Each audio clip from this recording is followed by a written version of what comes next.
A driver that often divides opinion amongst Formula One fans is Lance Stroll, son of multi-billionaire Big Daddy Lawrence Stroll, team owner of Racing Point Formula One team, and all-round business guru. It's quite clear to see why some people aren't always the friendliest towards the Stroll family.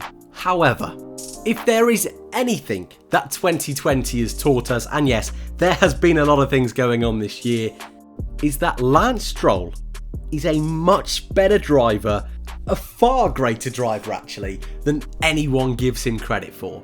I understand, not everyone's going to agree with that, but his performance last weekend, pole position in those ridiculously dreadful conditions at the Turkish Grand Prix, is proof enough this guy knows how to drive a Formula One car. However, is that consistency there? Is that ability to turn qualifying results into fantastic race results there? And it's exactly that I want to take a look at today. So, as always, if you are new, feel free to subscribe. I hope you enjoyed today's video. Please hit the like button if you do enjoy. But I want to start off building off of that incredible result in qualifying last weekend. Wet weather conditions. Right, if you can mix it up in the wet, if you can be an absolute demon behind the wheel in wet conditions, I'm thinking Senna, I'm thinking Hamilton, Verstappen, more recent examples there, you're going to rise to the top. You're a driver that knows what you're doing. And though in modern Formula One we don't really see many wet conditions or wet sessions whatsoever, when we do, Lance Stroll almost always seems to bag a massive result for whatever team he's driving for. Straight away, that first qualifying session that put him on the map, Monza 2017, his first year in Formula One, only throws it on the front row of the grid in a Williams car, which really that season should have been nowhere near the front of the grid. We've also got 2019, the German Grand Prix. He'd had a stinker of a season up until that point, had only scored 6 points up until Germany. Only goes and bags a 4th place finish, leading the Grand Prix, and if that Racing Point car at that point of the season was a little bit better, surely he would have been up on the podium. And of course, the big one. Last time out, the Turkish Grand Prix. Some of the weirdest, most unpredictable conditions we have ever seen in Formula One. Maybe not the most severe of wet conditions, but that brand new surface. Super icy, super slippery, even in dry conditions. Sprinkle a little bit of rain on top, and you've got yourself a mix of chaos. Anyone who scored pole position on that day was going to be a star. And I don't think there was many people, if anyone in the world, honestly don't think anyone ever expected Lance Stroll to be the driver to pick up pole position on that particular day. Yet alone, Mercedes down in 6th and 9th.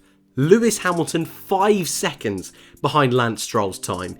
It really was just an inch perfect, magical qualifying session from Lance Stroll.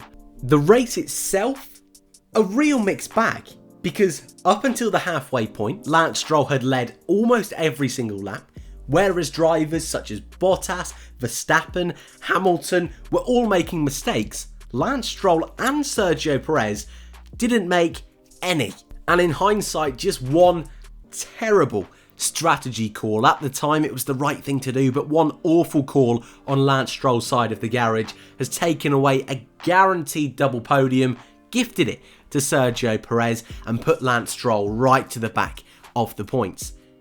He needed those points though, because up until that race he hadn't scored a point since the Italian Grand Prix at Monza, his podium, his first of the year, retiring at the Tuscan Grand Prix with mechanical failure, then crashed on the opening lap of the Russian Grand Prix, had COVID for the German Grand Prix. Portimao made contact with Lando Norris, also made contact with Verstappen in practice of that weekend. San Marino had a stinker, spun out of the race, contact on lap 1, out of the points. So getting that 9th place in Turkey, I hope, will be a real confidence booster for the last 3 races of the season. Because before those 5 races that I just mentioned, those pointless races, he had scored in every single race except the opening round of the season. That's not bad at all. And when you compare that to his first 3 years in Formula 1 by a country mile, this year has been his most consistent, his best results, his best point tally, overall, his best year in Formula 1. And I think something that people often forget is that Lance Stroll is the second youngest driver on the grid.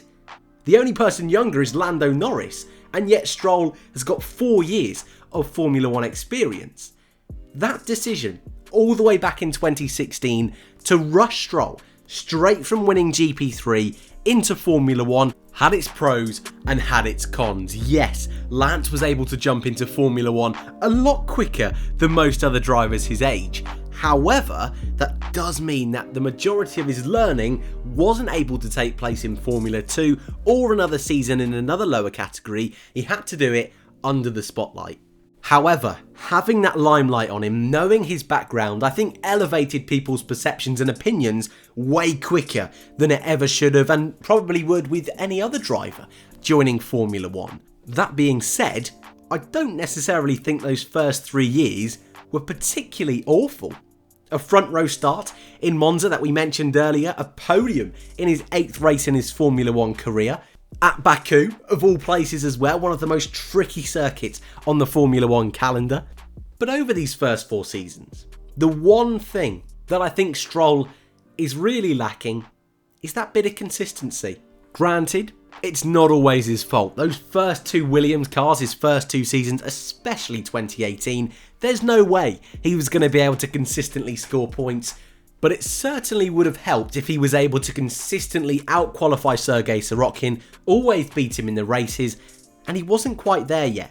Last season, up against Sergio Perez, one of the most consistent drivers on the F1 grid, he was never going to be able to get close. But once again, it's not always about being consistent in scoring points, it's about being close to Sergio Perez. And one thing that Stroll really struggled with last year was qualifying.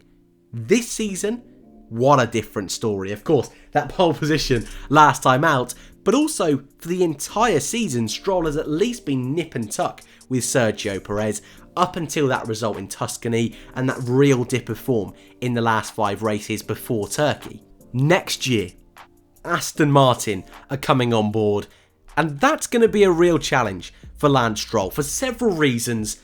First up, he's got to continue this development that we've seen in 2020, which I said at the very beginning, I think he's more than capable of doing. This year has been so much better, even if he can just replicate the form he had in the first half of the year, that's going to be fine for next season. We know Racing Point have got a good car, so Aston Martin are going to inherit what should be the 3rd, maybe 4th quickest car for 2022.